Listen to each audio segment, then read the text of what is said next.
इंद्रदेव जो कि स्वर्ग के राजा है और वहीं पर जितने भी देवता हैं उन सब के राजा भी है। और वहीं पर जो कि इंद्र जिस पे एक घातक अस्त्र भी है जो कि भगवान शिव के त्रिशूल और भगवान विष्णु के सुदर्शन के समान है, जिसका नाम है वज्र। और कहा जाता है कि जो इंद्रदेव है जहाँ जहाँ पर वो रहता है स्वर्ग में, उनके पास एक से एक अप्सराएं भी है। और कहा जाता है कि इंद्रदेव जो कि इतनी सारी अप्सराओं का स्वामी है, कहा जाता है कि जब इंद्रदेव का अप्सराओं से भी मन नहीं भरता है तो वो पृथ्वी में जो एक स्त्री जो जिसका नाम अहिल्या होता है उस पर उसकी कुदृष्टि पड़ जाती है। कहा जाता है कि जो अहिल्या होती है वो राजा मुग्दल की पुत्री होती है और वहीं पे पुरुवंश की वो राजकुमारी होती है। कहा जाता है कि जो अहिल्या थी उनका विवाह महर्षि गौतम के साथ करवा दिया गया था। और कहा जाता है कि जो अहिल्या थी वो ब्रह्मदेव की पुत्री मानी जाती थी। और जो अहिल्या थी कहा जाता था कि वो अपनी पति को बहुत मानती थी, उनको भगवान की तरह पूजती थी। और वहीं पर जो अहिल्या थी वो पतिव्रता स्त्री थी। लेकिन जो इंद्र था, कहा जाता कि इंद्र की जो माता अहिल्या थी उन पर बहुत गंदी दृष्टि पड़ी हुई थी। वो उनको कहीं ना कहीं से कैसे भी करके पाना चाहते थे। क्योंकि जो अहिल्या थी वो बहुत ज़्यादा सुंदर थी और उनकी सुंदरता जो कि इंद्र की अप्सराओं को फीका कर देती थी। कहा जाता है कि जो इंद्र के पास इतनी सारी अप्सराएं हैं, उर्वशी, रंभा, उन सब को सुंदरता इंद्र को फीकी लगने लगी थी देवी अहिल्या की सुंदरता के आगे।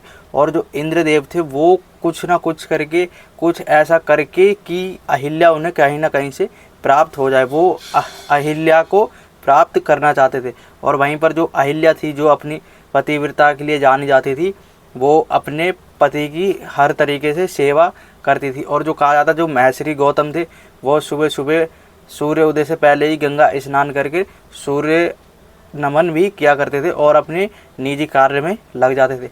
कहा जाता है कि जब एक दिन इंद्रदेव की अहिल्या पे इतनी ज़्यादा गंदी नियत हो जाती है और वो अहिल्या को कुछ ना कुछ करके पाने की कोशिश करते हैं, तो वो जब कहा जाता है कि चंद्रदेव को पता चलता तो चंद्रदेव पूछते कि इंद्रदेव आपको हुआ क्या, आप ऐसे मतलब कैसे हो। तो चंद्रदेव को वो कहते हैं कि मेरे इस हाल का कारण ये है, वो आप स्त्री देख रहे हो जो अहिल्या है। तो वो चंद्रदेव पूछते हैं हाँ। तो वो कहता है क्या हुआ, क्या। इंद्रदेव बताते हैं कि मुझे उसको पाना है कुछ ना कुछ करके। तो चंद्रदेव कहते हैं ये तो मुमकिन नहीं है। लेकिन जो इंद्रदेव कहते हैं वो तो कहते हैं कि मुमकिन है अगर तुम मेरा साथ दे दो। कहा जाता है कि जो चंद्रदेव होते हैं वो इंद्र का साथ दे देते हैं और इंद्र उनसे ये कह देता कि आप जो तुम्हारा समय है उससे पहले मतलब कि अस्त हो जाना और जो तुम्हारा समय उससे पहले ही तुम लुप्त हो जाना। तो जो ऋषि गौतम होते हैं, कहा जाता है कि जब चंद्रदेव इंद्र का कहना मान लेते हैं तो जो ऋषि गौतम होते हैं वो एक दिन अपनी पत्नी के साथ जल्दी उड़ जाते हैं। क्योंकि वो सुबह सुबह गंगा स्नान करके सूर्य जी को जल अर्पण करते थे। महर्षि गौतम जब उड़ जाते हैं तो वो सूर्य जी को नमन करने के लिए जाते हैं और गंगा स्नान के लिए जब जा रहे होते हैं तो जो इंद्रदेव होता है वो महर्षि गौतम के आश्रम में आ जाते हैं। और कहा जाता है कि जब महर्षि गौतम वहाँ से चले जाते हैं अपने आश्रम से गंगा स्नान के लिए, तो जो इंद्र होते हैं महर्षि गौतम का वेश धारण कर लेते हैं और अहिल्या के पास चले जाते हैं। अब जो अहिल्या होती है वो देखकर शौक हो जाती कि आप इतनी जल्दी कैसे आ गए। तो जो महर्षि गौतम होते हैं जो कि इंद्र होते हैं वो कहते हैं कि मुझे आज मेरा मन नहीं लगा और मैं तुम्हारे जो मुख का तेज है उसको देखकर खींचा चला आया वापस। अब जो अहिल्या होती है वो कहती है कि स्वामी ये आप क्या कर रहे हो, आप तो मतलब कि अपनी इंद्रियों को कंट्रोल करने के लिए सक्षम हो। तो जो इंद्रदेव जो कि महर्षि गौतम के वेश में होता है वो कहता है कि आज मुझसे मतलब कि कंट्रोल नहीं हो पा रहा है, मैं अपनी इंद्रियों को आज एक जगह स्थगित नहीं कर पा रहा हूँ तुम्हारी सुंदरता को देखकर। वो कहा जाता है कि जो इंद्र होते हैं वो जो महर्षि गौतम के वेश में होते हैं वो अहिल्या के साथ दुष्कर्म कर देते हैं। अब जो चंद्रदेव होते हैं कहा जाता है कि उनको अपने किए पर पछतावा होता है और वो फिर से वहीं पर आ जाते हैं वापस। और जब महर्षि गौतम देखते हैं कि चंद्रदेव तो अभी वहीं हैं और अभी समय भी नहीं हुआ और गंगा जी के पास तो अभी मुझे जाना चाहिए ही नहीं, क्योंकि अभी समय नहीं हुआ और अभी तो सूर्यदेव उदय भी नहीं होंगे।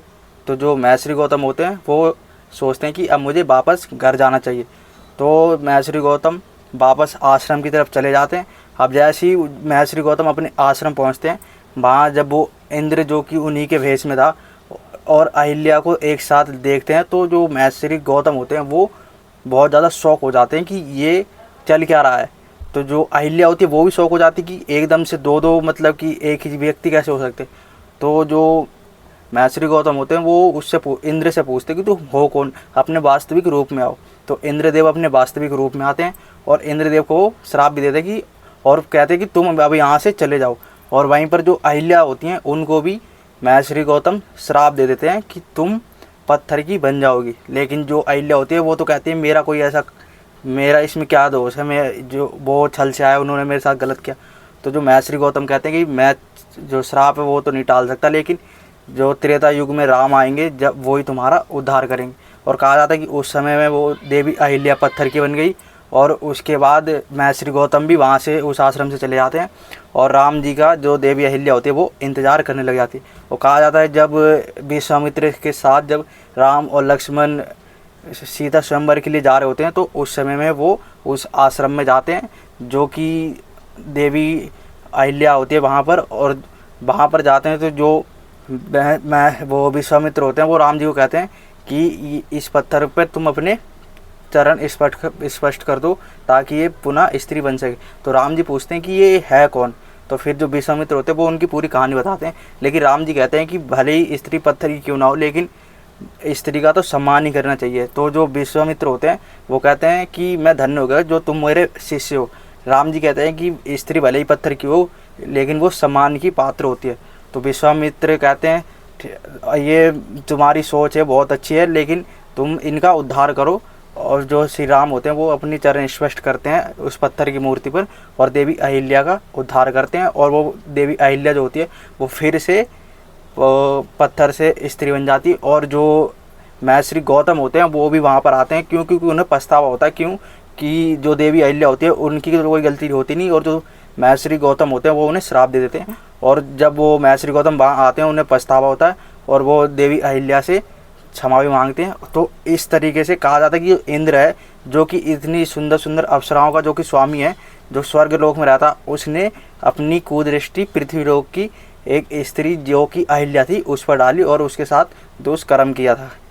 और कई कहानियों में कहा जाता है कि चंद्रदेव नहीं बल्कि जो इंद्र होते हैं वो स्वयं ऋषि गौतम के साथ छल करते हैं और उनको नींद से उठा देते हैं। और फिर जो देवी अहिल्या होती है जब महर्षि गौतम वहाँ से चले जाते हैं अपने आश्रम से गंगा स्नान के लिए, उनके साथ दुष्कर्म करते हैं।